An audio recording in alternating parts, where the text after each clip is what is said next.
life, your style. I'm your host, Rochelle McCrae. Today, we're at the Uptown Farmers Market in North Phoenix, enjoying this beautiful Arizona weather. But before we get started, let's take a look at what's coming up in the show. We'll take a road trip to Prescott to show you all the activities they have to offer for the entire family. The folks at American Furniture Warehouse give us designer tips on bedroom decor, and heading back to the ancient world of Pompeii through an extraordinary exhibit. All that and more on this episode of Arizona Living, Your Life, Your Style.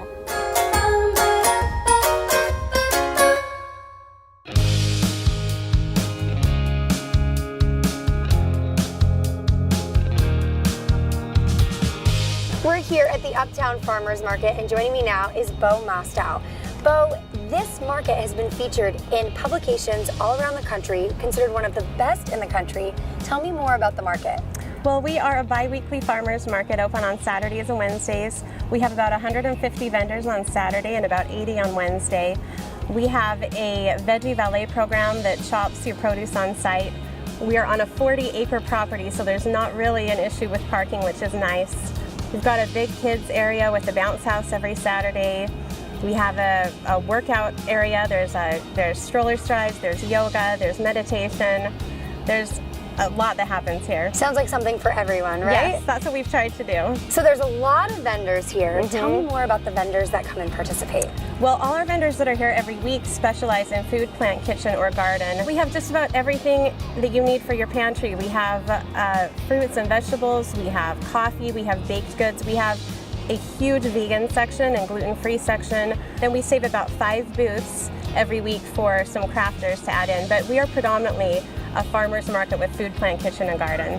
And there are chefs that come and participate. Yes. What does that look like? Well, since we're so food focused, one of our goals was to inspire home cooks, and so we reached out to a lot of local chefs. Some actually work in the marketplace, but some also will come set up in our demo booth, get items at the market the morning of, and really show folks how to prepare these items at home. And this is really a community event. Yes. Why is that so important in today's busy lifestyles? Well, it's like a 4-hour play date for a lot of people. There is something for everyone. You can bring your kids, you can bring, my husband loves cartel coffee and Sergio's breakfast burrito, but that's what I mean is there's really something for everyone. Absolutely. And what would you say is the reason and the draw that people should come out if they've never been before? Well, first of all, we're a year-round market, which is kind of rare. We move inside, 100 vendors inside in the air conditioning in the summer. It really is a place to gather with the community. We love listening to people delight in seeing a neighbor, or someone actually saw a family member that they hadn't seen for 10 years at one of the markets. And and it's all focused around food, which is what brings us together all the time. Well, Bo, thank you so much for joining us. All of that information is amazing. And if you'd like more information about the market, just head to their website.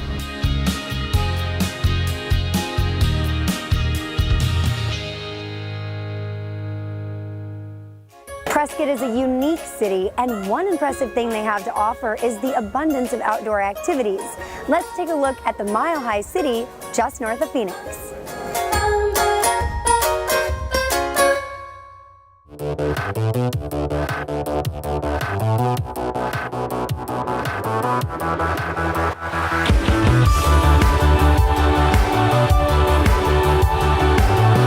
Prescott's a great place to visit because of all the outdoor activities that we have. There's something for everyone.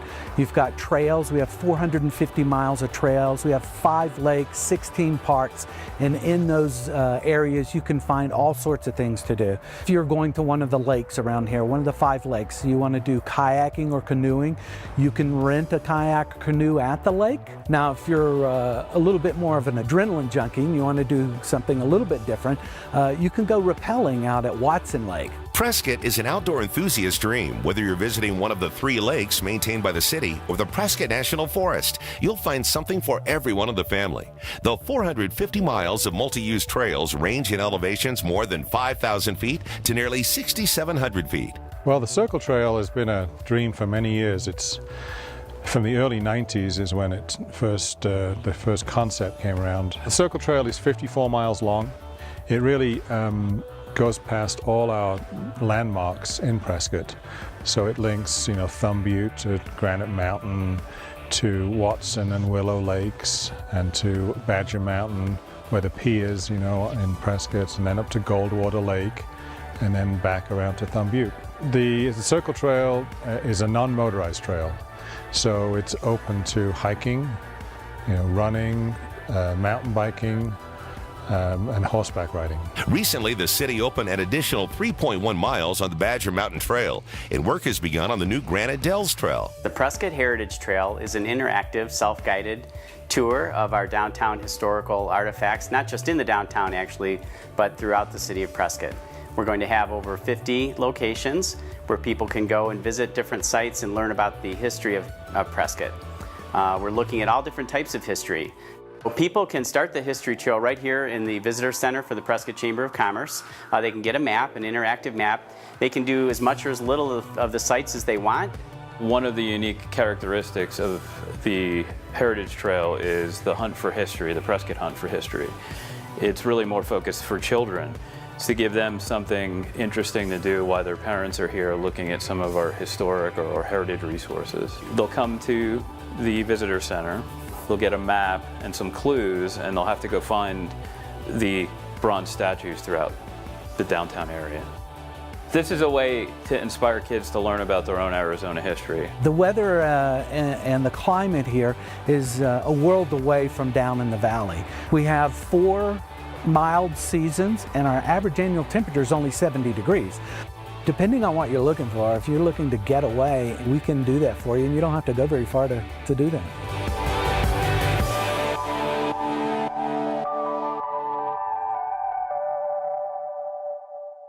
Don't go anywhere. We have more to come on Arizona Living Your Life, Your Style here from the Uptown Farmers Market. Coming up, advice from the experts on how to decorate that teeny tiny bedroom. And we tour the exciting new Pompeii exhibit at the Arizona Science Center.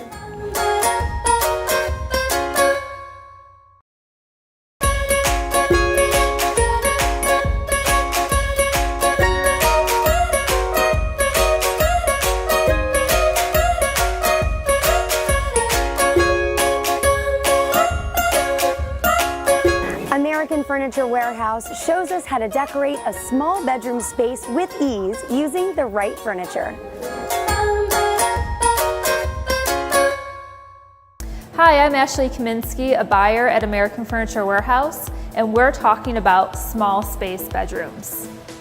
This small space bedroom is not only warm and inviting, but has great use of mixed media and multifunctional furniture pieces. In a small space, you want your furniture to do double duty. This bed with the storage and the footboard is a perfect place to keep your extra sheets and blankets. A bookshelf is another great option because it takes up vertical space in the room. In a small space, you want to think about visually light furniture. This desk with the metal legs doesn't feel heavy in the room, and it also coordinates with the other furniture pieces. Just because you have a small space bedroom doesn't mean you need to skimp on style. This bedroom combines different furniture pieces to create a fresh, curated look. Pompeii the exhibition is the latest feature at the Arizona Science Center. It explores the life before and after the explosion of Mount Vesuvius. Let's take a look.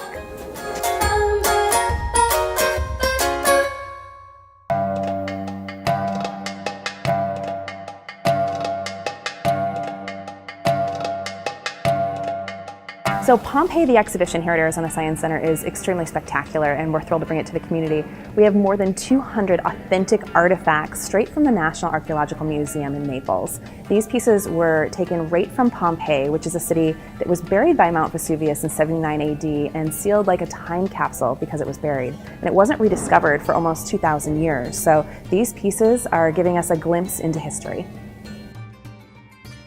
Pompeians, as Romans, were extremely advanced. They were fabulous artists, they were scholars. When you're looking at the pieces that we have on site, you can see the art coming through, the beautiful carving in the bronze statues that's amazingly lifelike, the carving in the marble, And then when you get to pieces like the cooking equipment, even that looks exactly like the cooking equipment today. And as you move through the exhibition, you'll see everything from housewares, tools, jewelry, and of course the pieces that everybody loves, the Gladiator equipment. So gladiators were treated like rock stars of that time, and although they were technically slaves, but they were treated really well and honored because they were entertainers. And medical equipment is another piece that we have here. Several artifacts, scalpels, and cups for cupping. We've seen like Michael Phelps and other swimmers who have used cupping. They were doing that 2,000 years ago as well. And Romans were known for their advancements in battlefield surgery, so seeing those pieces of equipment are particularly spectacular. So the two big statues that we have are absolutely breathtaking. The first one that you come across is an honorary statue of an orator, an unnamed orator. This is a statue that would have been in this person's home, just honoring them as the homeowner. And then the second statue is a wonderful statue of Caligula, who was an emperor. But Caligula was not a loved emperor. He was a little bloodthirsty and was not loved by the end of his reign, so a lot of the statues were taken down. So to find a statue of Caligula at all was rare. And when you look at this piece, you can see the initial care that was taken when sculpting it.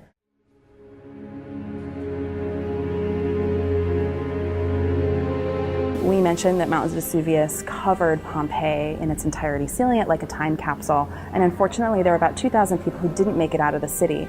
So those people who died were covered by the ash, and as archaeologists were uncovering the city, found these voids in the ash and then filled them with plaster to create the last moments in the shapes, poses, and facial expressions of the people that died. So it's extremely emotional, and again, gives us a chance to reflect on what a natural disaster could do to a city, both then and today. Here at the market, they have a chef series where you can learn from local chefs. So if you're looking to spice up your culinary skills, come take part. Here's what's coming up next. Learn how a local fast food restaurant is helping dreams come true for the kids at Make-A-Wish.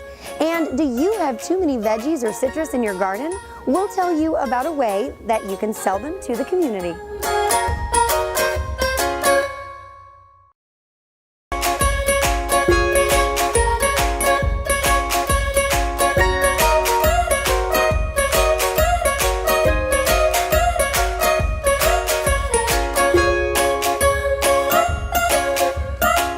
Jack in the Box has teamed up with Make-A-Wish to grant the dreams of kids in Arizona. Here's how you can help out.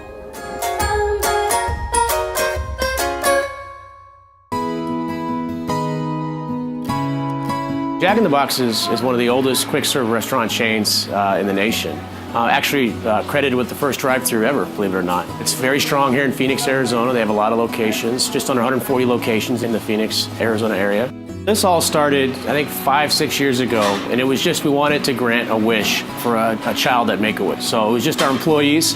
We all got together and said, we want to allow Tiffany to walk on the beach. Tiffany was a wish kid who was losing the ability to walk, and she had one wish, and that was to be able to walk on the beach in Hawaii before she lost the ability to do so. So everybody at Stein Enterprises got together, chipped in. We didn't even ask our guests at this point. This was all just internal, and we raised enough money not only to grant Tiffany's wish, but 2 wishes. So from there, it just kind of catapulted into we can do more. A franchise operator from Phoenix, Arizona, when they approached me, Tucson would like to participate in this Make-A-Wish, because they were doing it the year before me, and we said absolutely we will. And all my team jumped on that from the very first day in this campaign for us, and we love to do it. It's a great charity, it's an awesome charity, and for the kids, more importantly. What Make-A-Wish does is it's a lot more than just a gift or a vacation. It actually does inspire the children to improve. There are 4 other franchisees in Phoenix, and so I got together with them and said, hey, together we can raise more money than just my own locations. Let's come up with these wish stars. We'll try and raise $1 or $5 from our guests. We'll do it the entire month of March. And let's see how much money we can raise. We did like over $370,000 charity combined, and our goal is this year as Arizona, if we can do $130,000 more, we will hit $500,000 for this awesome charity. We raised enough money for 58 wishes. We're counting on Jack in the Box customers to come in, donate $1 to our Wish Star campaign to grant the wish of children with life-threatening illnesses.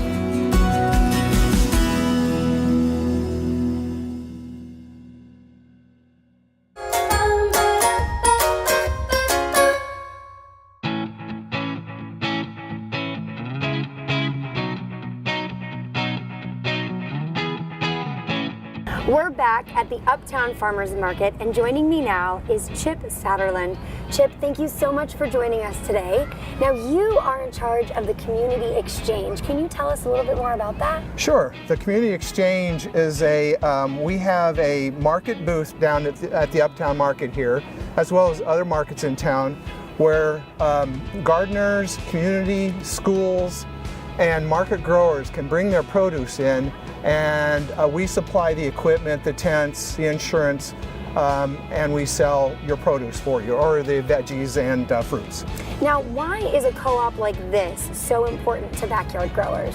Well, it's important to backyard growers. I think that the main reason is that the gardening function gets people out and into nature, and that's the best place to go out into the garden, and it's a huge stress reliever. So the gardeners have a place where they can bring their surplus fruits and veggies, and we can sell it for them, and they can turn that money into, buy some more seeds or tools for their garden.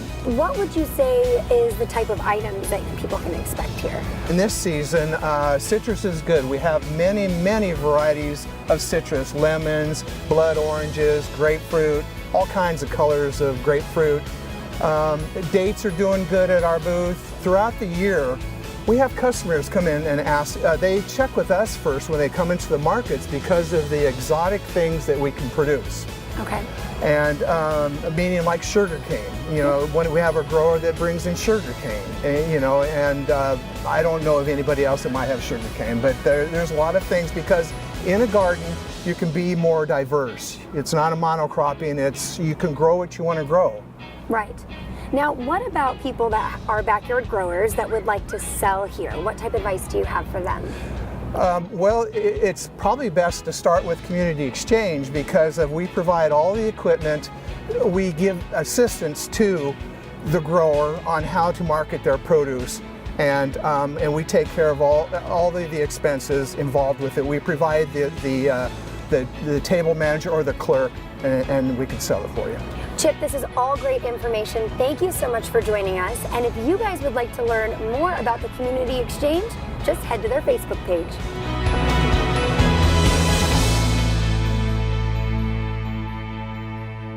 Coming up, see how some kids are getting bitten by the science bug.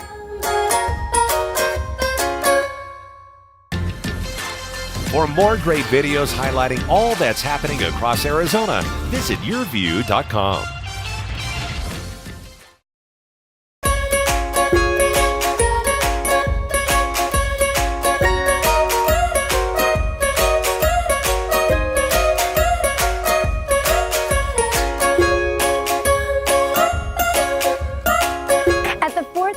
Connect to STEM event, inspiring kids to love science and go into STEM careers, is the goal of the day.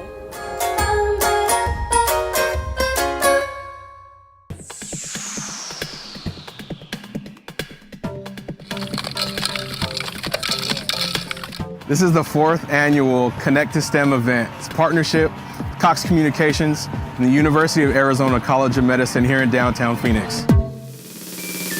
We've been doing this for 4 years, and the goal is to inspire young people.